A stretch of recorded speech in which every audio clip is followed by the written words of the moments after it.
Ililista naman natin ngayon ang 10 second-hand cars under 400,000 pesos.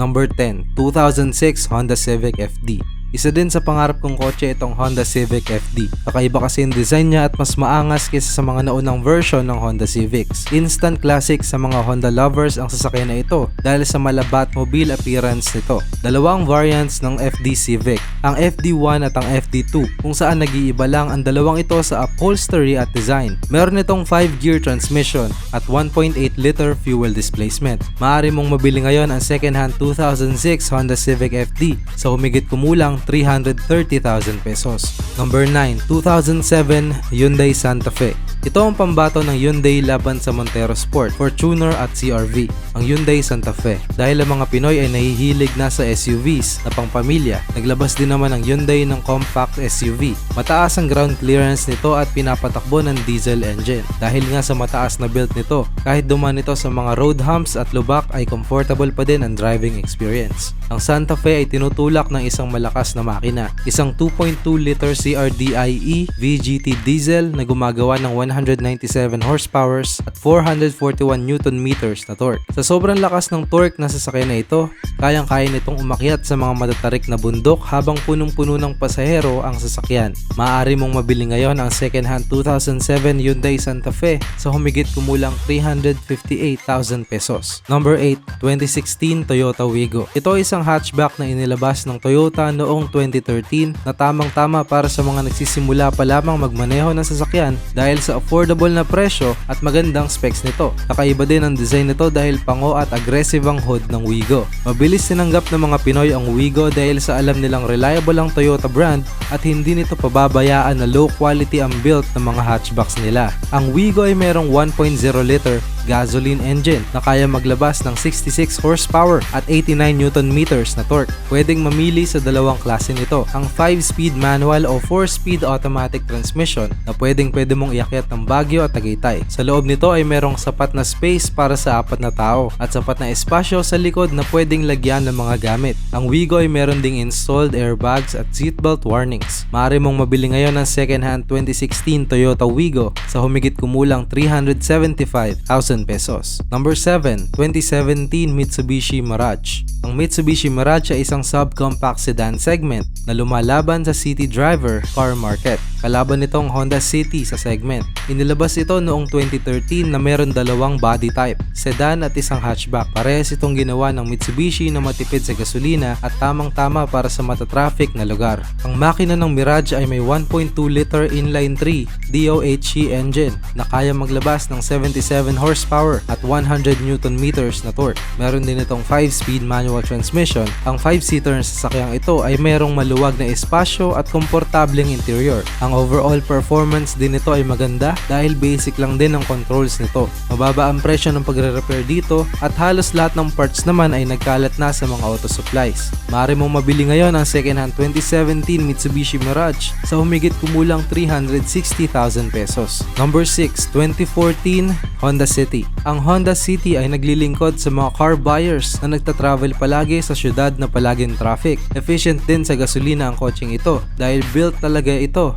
sa city driving. Paganda din ng paganda ang design nito taon-taon. Meron itong 1.5 liter 4-cylinder iVTEC petrol engine at ipinares ito sa isang 5-speed manual o automatic transmission. Meron din itong Eco Assist function na tumutulong sa driver sa pagpapanatili sa mababang pagkonsumo ng gasolina. Ang City ay may tinatawag na ACE o Advanced Compatibility Engineering na ginawa sa body ng Honda para magbigay ng proteksyon sa iba't ibang kondisyon ng pag-crash. Kasama dito ang 6 na airbag at whiplash sa harap ng upuan. Maaari mong mabili ngayon ang second-hand 2014 Honda City sa humigit kumulang 370,000 pesos. Number 5, 2017 Chevrolet Sail. Ang Chevrolet Sail ay isang subcompact sedan na ibinebenta mula noong 2005. Pangunahin sa China, India, South America, Africa at ilang bansa sa Southeast Asia. Isang bansag din dito ay ang Chevrolet Aveo. Kung mapapansin nyo, mura lang binebenta ang mga Chevrolet dito sa bansa dahil wala daw masyadong parts ang mga American cars dito. Medyo may kamahalan din ang mga parts ng Chevrolet. Meron dalawang option sa makina para sa Sail. Isang 1.3 liter inline 4-cylinder na may power output na 99 horsepower at isang 1.5 liter DVVT inline 4 cylinder na may power output na 107 horsepower. Ang una ay pinare sa isang 5-speed manual transmission, habang ang huli ay nakakuha ng 4-speed automatic transmission. Maaari mong mabili ngayon ang second-hand 2017 Chevrolet Sail sa humigit kumulang 380,000 pesos. Number 4, 2014 Mazda 3. Isa din ang Mazda 3 sa pinaka-iconic na kotse ng Mazda dahil sa di malilimutang design nito. Magandang forma nito sa harapan at sa likuran. Ang Mazda 3 ay merong 2.0 to 2.3 liter na makina, kaagapay ng 5-speed automatic transmission.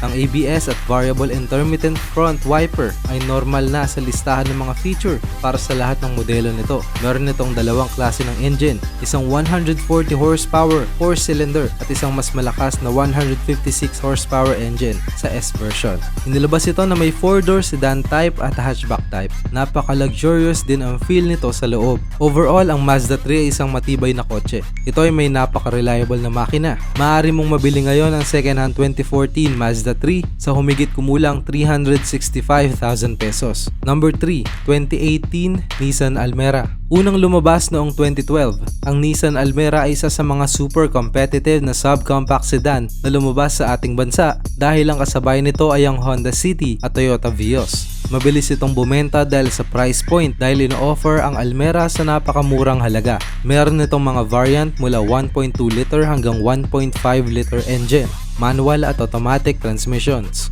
Alam naman nating lahat na kilala ang Nissan car manufacturer pagdating sa durability, malamig na aircon at reliability ng mga gawa nilang sasakyan. Ilang taon din nilang napatunayan yan ng gawing taxi cars ang ilang lumang modelo ng Almera sa ating bansa. Maaari mong mabili ngayon ang second-hand 2018 Nissan Almera sa humigit kumulang 365,000 pesos. Number 2, 2012 Kia Carnival Van. Ang Kia Carnival Van ay sobrang durable at kaya mag-accommodate ng 8 katao. Perfect sa mga outings at office trips. Ibinibigay nito ang comfort at luwag kahit saan ka man makarating. Sobrang dami mo ding pwedeng ilagay dito dahil sobrang laki ng cargo space. Ito ay 8-seater at maaari ding i-fold ang mga upuan para sa mas malaking storage area. Isa rin ito sa mga pangkaraniwang van na makikita natin sa kalsada noong late 90s sa Pilipinas. Pinapatakbo ito ng 2.2 liter 4-cylinder diesel engine na may 199 horsepower sa 440 Newton meters ng torque.